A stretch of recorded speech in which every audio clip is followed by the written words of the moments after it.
नमस्कार प्यारे साथियों, सुप्रभात। कैसे हैं आप सब? स्वागत है आपका आपके अपने YouTube चैनल श्री राम अध्ययन मंत्रा में। मित्रों, प्रकरण है पद्मावती समय पृथ्वीराज राजसो से, जिसकी रचना चंद बरदाई ने की है। और अगर बात करें आज सहायक आचार्य की, तो इसमें पद्मावती समय है। और आज का जो वीडियो है वो पद्मावती का जो अंतिम वीडियो बनाया जा रहा है, जिसमें 5 छंद हैं अंतिम। इसके पश्चात ये आपका पद्मावती समय पूर्ण हो जाएगा। तो छंद संख्या 66 तक हो चुका है और बात करते हैं छंद संख्या 67 की। और छंद संख्या 71 तक हम इस वीडियो में करेंगे। और जो अंतिम है पद्मावती समय का, सबसे पहले पढ़ लेते हैं कठिन अर्थ और उसके बाद में व्याख्या विश्लेषण, और फिर करेंगे हम कला पक्ष की बात। जीती भई पृथ्वीराज को पकड़ी साहले संग, दिल्ली दिशी मार्गी लगो उत्तरी घाट गिरी गंग। इसमें कुछ एक बताने लायक बातें हैं जो आपको समझनी पड़ेगी, जो लाभदायक हो सकती है आपके लिए। जीती भई, जीती भई का तात्पर्य जीत गया। कौन जीत गया? पृथ्वीराज। पकड़ी, पकड़ना। साह, यहाँ सहाबुद्दीन गोरी के लिए आया है। ले, लेकर। संग मतलब साथ में। दिल्ली दिशी मार्गी लगो, जो दिल्ली की तरफ मार्ग जाता है। दिशी मतलब दिशा, मार्गी मार्ग, लगो मतलब चल पड़ना, दिल्ली का दिल्ली हो जाएगा। उत्तरी घाट गिरी गंग, घाटियाँ, पहाड़ और गंगा। ठीक है, तो व्याख्या देख लेते हैं इसकी। व्याख्या क्या है कि सहाबुद्दीन गोरी के साथ हुए पृथ्वीराज चौहान के युद्ध में पृथ्वीराज चौहान क्या हुआ? विजयी हुआ। उसने सहाबुद्दीन गोरी को पकड़कर बंदी बना लिया और अपने साथ लेकर दिल्ली दिशा की ओर चल पड़ा। रास्ते में उसने अनेक घाटियां, पहाड़ और गंगा नदी को क्या किया? पार किया। ये हो जाएगा। अगर इसमें कुछ विशेष है उसकी बात करें तो देखो, पंक्ति संख्या जो दूसरी दिखाई दे रही है और उसमें गिरी और गंग आया है, तो ये भ्रमित करने वाला है। वैसे तो कुछ टीकाकार ने ये कहा है कि उन्होंने क्या किया था, पृथ्वीराज चौहान ने पहाड़ी गंगा को पार किया। तो ऐसे कोई नाम की कोई भी नदी नहीं है। हाँ, यहाँ पहाड़ और गंगा करना ही क्या होगा? उचित होगा। और देखो, जो समुद्र शिखर के साथ युद्ध हुआ था वो पूर्व दिशा की ओर हुआ था, और पूर्व दिशा से लौटते समय पृथ्वीराज ने किसी भी स्थान पर गंगा नदी को पार किया होगा, और उसी का वर्णन यहाँ क्या किया है? कवि ने किया है, उसकी ओर संकेत किया है। क्लियर है मित्रों? तो ये हो गया आपका छंद संख्या 67। बात करते हैं छंद संख्या 68 की। नेक्स्ट छंद आपका ये है 68। पढ़ लेते हैं सबसे पहले। बर गौरी पद्मावती गही गौरी सुरतान, निकट नगर दिल्ली गए अत्रभुजा चौहान। अत्रभुजा का यहाँ तात्पर्य है अष्टभुजा। अष्टभुजा, अष्टभुजा दुर्गा का मंदिर। चौहान यहाँ पृथ्वीराज चौहान के लिए आया है। सुल्तान का अर्थ सुल्तान होता है। गौरी का अर्थ यहाँ मोहम्मद गौरी से है। गही मतलब पकड़ना। ठीक है। बर का मतलब श्रेष्ठ। गौरी का अर्थ होता है, यहाँ ये गौरी मत समझ लेना। देखो, इस गौरी में और इस गौरी में दोनों में अंतर है। ये तो मोहम्मद गौरी के लिए आया है, और ये जो है वो पद्मावती के गौर वर्ण के लिए आया है। ठीक है। दौड़ दपी बहुत फेरन लवली लगाती ही जद। निकट नगर दिल्ली गई, दिल्ली नगर के निकट जाने पर। ठीक है। तो व्याख्या देख लेते हैं इसकी। क्या कहती है व्याख्या? देखो, गौर वर्ण वाली और सुंदर, यहाँ अगर पुरुष के लिए आएगा तो श्रेष्ठ आ जाएगा, और महिला के लिए आएगा तो क्या आ जाएगा? सुंदर आ जाएगा। ठीक है। तो गौर वर्ण वाली और सुंदर पद्मावती का वर्ण करके तथा गजनी के सुल्तान, गजनी के सुल्तान सहाबुद्दीन गोरी को बंदी बनाकर जब पृथ्वीराज दिल्ली नगर के निकट पहुंचा, तब उसने सर्वप्रथम अष्टभुजा देवी के मंदिर में जाकर क्या की, पूजा अर्चना की। ये हो जाएगा। तो बात करते हैं कला पक्ष में। इसमें कुछ ऐसा नहीं है जो करने लायक हो। तो चलते हैं नेक्स्ट छंद की ओर। छंद संख्या है 69। ये थोड़ा बड़ा है तो दो दो पंक्ति करके इसे पढ़ लेंगे हम।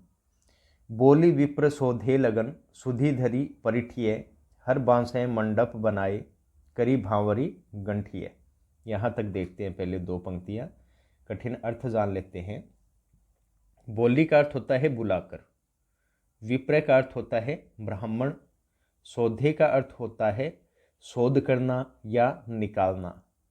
ठीक है। लगन का मतलब होता है लग्न, जो विवाह शादी के लिए कुंडली देखी जाती है, लगन बिठाया जाता है या मुहूर्त देखा जाता है। ठीक है। सुधी, सुधी या शुद्ध कह सकते हो आप, इसका अर्थ होता है शुभ या शुद्ध। परिठिय, परिठिय का अर्थ होता है निश्चित करना। हर का अर्थ होता है हरे, हरे रंग के। बांस है का मतलब होता है बांस।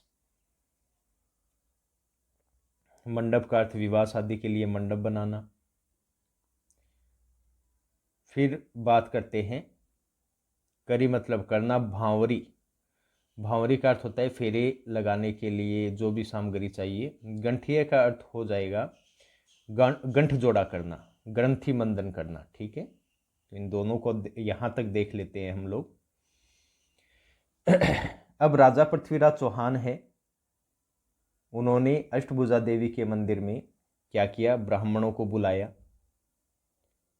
जिन्होंने विवाह के लिए शुद्ध और शुभ लगन शोध कर। ठीक है, ये समझ में आ गया। दोबारा सुन लीजिए। अष्टभुजा मंदिर में जो पृथ्वीराज चौहान है, उन्होंने ब्राह्मणों को बुलाया। ठीक है, बुलवाया, जिन्होंने विवाह के लिए शुद्ध एवं शुभ लगन शोध कर, शोधे मतलब शोध कर उसका निश्चय किया।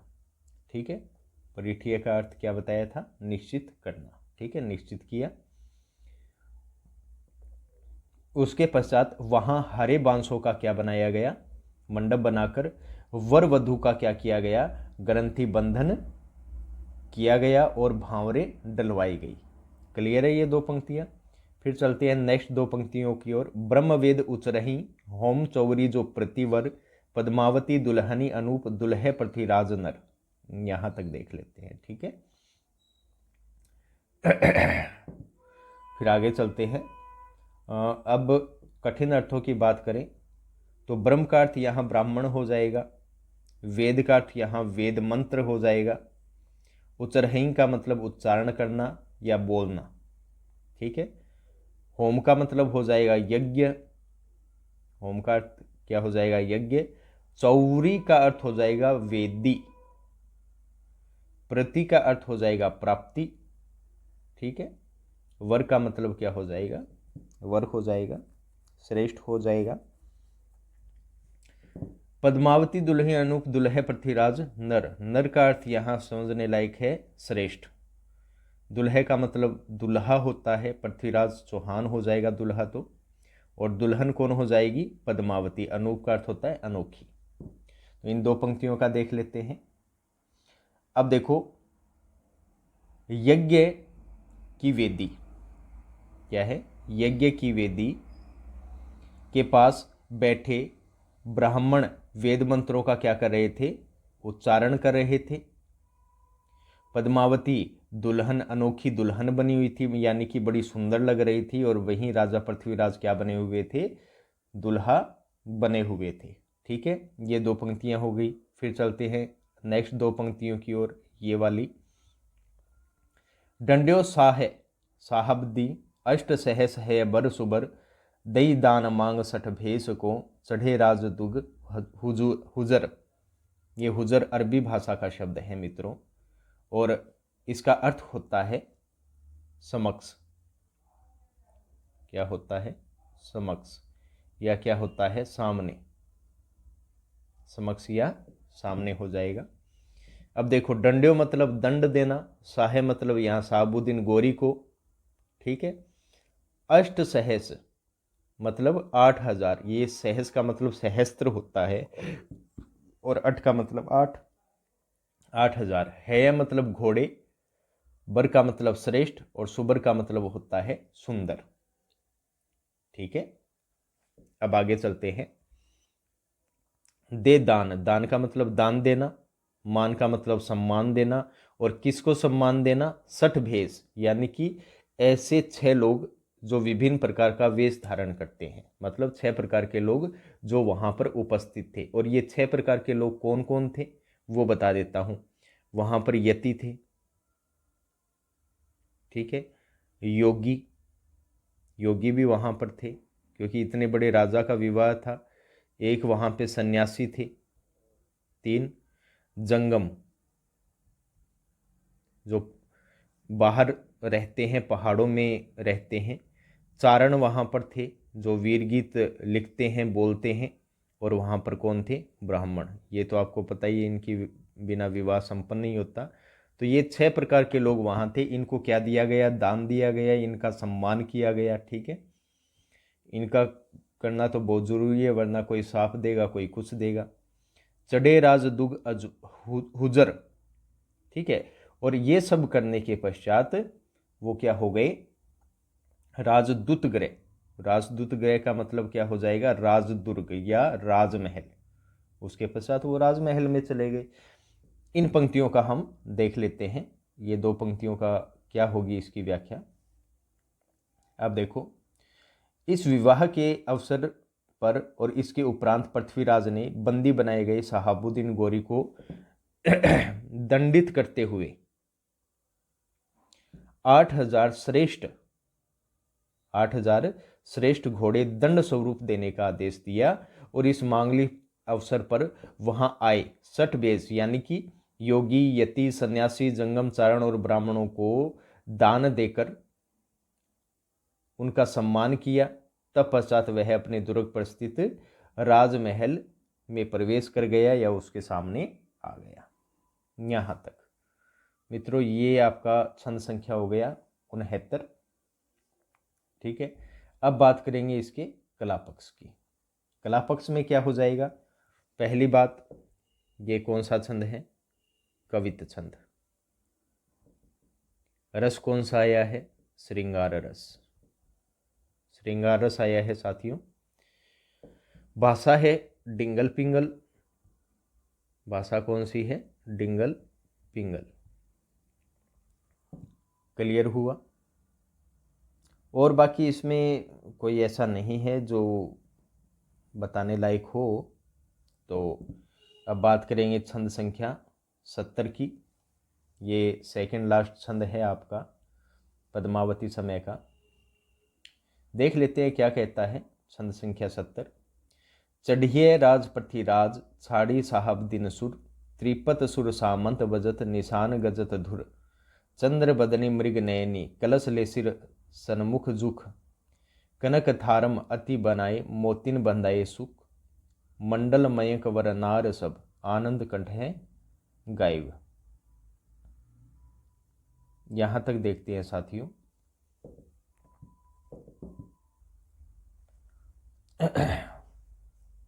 पहले इसके कठिन अर्थ देख लेते हैं। छाड़ी का अर्थ होता है मुक्त कर दिया।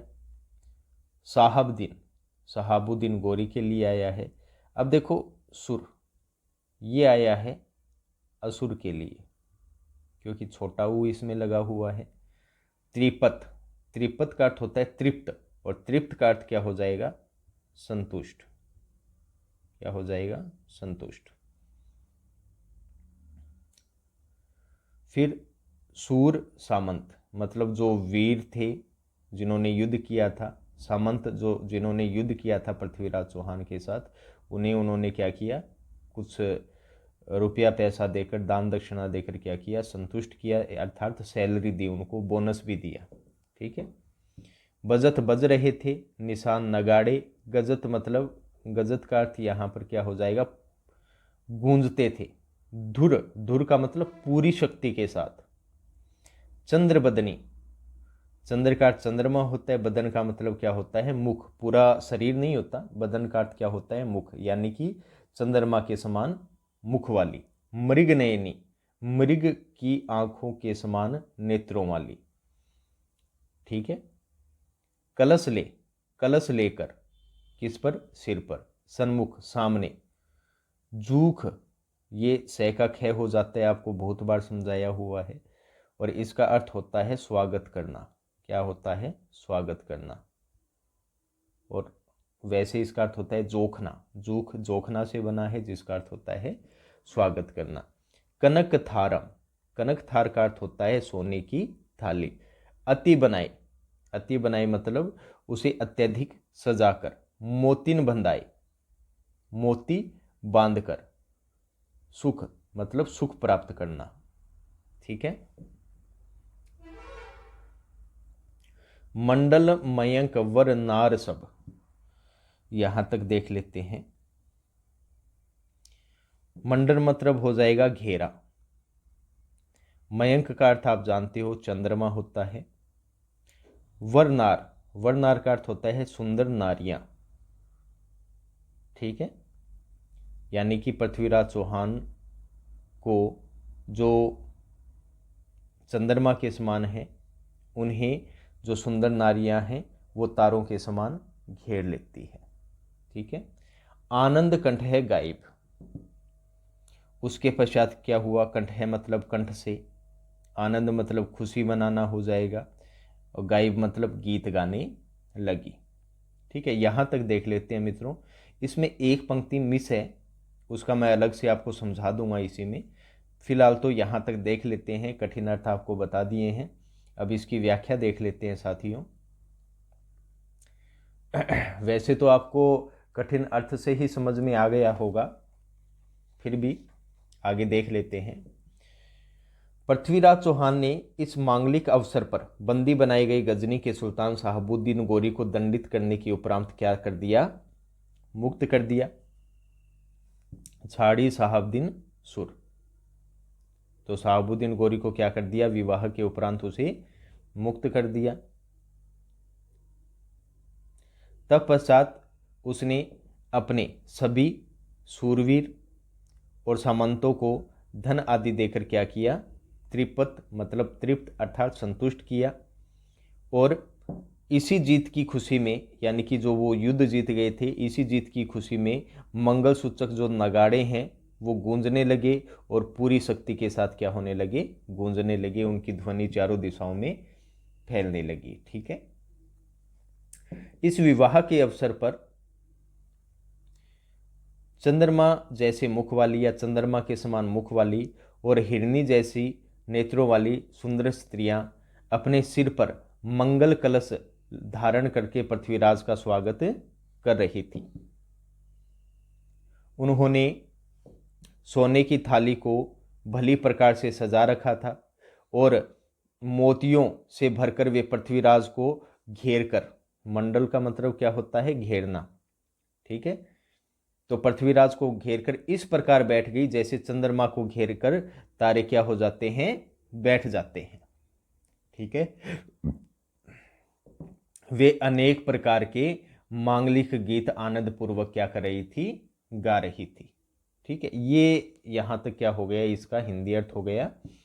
अब मित्रों जो पंक्ति यहां पर मिस है उसको मैं बता देता हूं सबसे पहले, और वो पंक्ति क्या है, ये पूर्णतः आपको बताना पड़ेगा। देखो जो नेक्स्ट पंक्ति है वो क्या है, ढोरंत, क्या है, ढोरंत चंवर,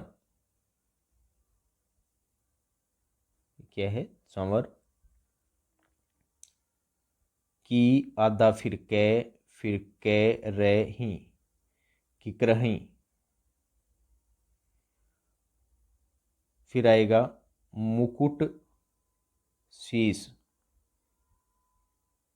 मुकुट शीश, तिकजू, तिकजू, और अंतिम जो शब्द है वो है दियब, क्या है, दियब, ये हो जाएगा। तो अंतिम पंक्ति क्या है, ढोरत चमर किकरही मुकुट शीस तिकजू दियब। समझ में आ गया। तो थोड़ा ये मैं मोबाइल में वीडियो बनाता हूँ तो बन नहीं पाता है, थोड़ी जो संसाधन है उनका बहुत ज़्यादा अभाव है, फिर भी हमें काम चलाना है अच्छे से। तो हम तो वो बालक हैं जो आसमां के नीचे भी पढ़ लेते हैं, तो आपको खुद को गर्व होना चाहिए। मुझे तो है ही आप पर, और आपको भी गर्व होना चाहिए खुद पर। तो इसका भी अर्थ देख लेते हैं। देखो जो ढोरंत है, ढोरंत बना है ढारंत, ढारंत का अर्थ होता है ढुलाना या हिलाना। फिर है चंवर का अर्थ चंवर हो जाएगा। किंकरही, किंकरही का अर्थ होता है किंकर यानी कि दास दासी। शीश का अर्थ होता है, शीश हो जाएगा, सिर हो जाएगा। तिक, तिक का अर्थ होता है तिलक। दिया मतलब दिया, मतलब तिलक लगाना। भाई देखो, मुकुट शीश का अर्थ तो हो जाएगा सिर पर मुकुट रखा। किंकर ही का अर्थ किंकर यानी कि दास दासी। ढोरंत चंवर, ढोल रहे थे यानी कि गिरा रहे थे, चंवर का अर्थ चंवर होता है। तिकजू दियब, मुकुट शीश पर रखने के पश्चात उन्होंने क्या लगा दिया, तिलक लगा दिया। तो इसका हिंदी अर्थ भी जान लेते हैं साथ साथ में। तो पृथ्वीराज के सिर पर मुकुट रखकर उनके माथे पर वे सब क्या कर रही थी, मंगल तिलक कर रही थी। और उनके जो दास दासी थे, किकर ही मतलब उनके जो दास दासी थे, वो वर वधु पर चंवर ढुला रहे थे। ठीक है, ये खिल्ली जो होती है जिससे मूड़ी बनती है वो चीजें। अब बात करते हैं इसके कला पक्ष की। पहली बात, इसमें अतिशोक्ति अलंकार आया है। ऐसा लग रहा है जैसे बढ़ा चढ़ा के वर्णन किया गया है, तो अतिशोक्ति अलंकार हो जाएगा। रस की बात करें तो श्रृंगार रस आया है। छंद की बात करें तो कवित छंद आया है। भाषा की बात करें तो डिंगल पिंगल भाषा का यहाँ प्रयोग किया गया है। ठीक है, हाँ। और उसके अलावा चंद्रबदनी में उपमा अलंकार आया है, क्योंकि जो पद्मावती का मुख है उसकी समानता की गई है किसके साथ, चंद्रमा के साथ। और मृग नयनी, मृग के समान नेत्रों वाली, यहाँ पर भी उपमा अलंकार आया है। तो अलंकार की बात करें तो उपमा अलंकार आ गया। ठीक है, किस किस में, चंद्रवदनी और मृग नयनी में। क्लियर है। तो ये इसका हो गया कला पक्ष। अब चलते हैं नेक्स्ट छंद की ओर, जो अंतिम छंद है, छंद संख्या 71। चढ़े राज दुगहे निपति सुमंत राज पृथ्वीराज अति आनंद आनंद से हिंदुवान सिरताज। यहां तक देखते हैं। दुगहे का अर्थ क्या हो जाता है, दुगहे का अर्थ होता है दुर्ग पर। ठीक है, निपति, निपति का अर्थ होता है नृपति, नृपति का अर्थ होता है राजा, नृपति। ठीक है, सुमत, सुमत का अर्थ होता है बुद्धिमान, सुमत का अर्थ क्या होता है, बुद्धिमान। आनंद, आनंद का मतलब होता है आनंदित होकर। हिंदुवान, हिंदुवान का अर्थ होता है हिंदुओं के। सिरताज, सिरताज का अर्थ होता है सर्वश्रेष्ठ या कह लीजिए शिरोमणि। क्लियर है। ये तो इसके कठिन अर्थ हो गई, और व्याख्या देख लेते हैं इसकी।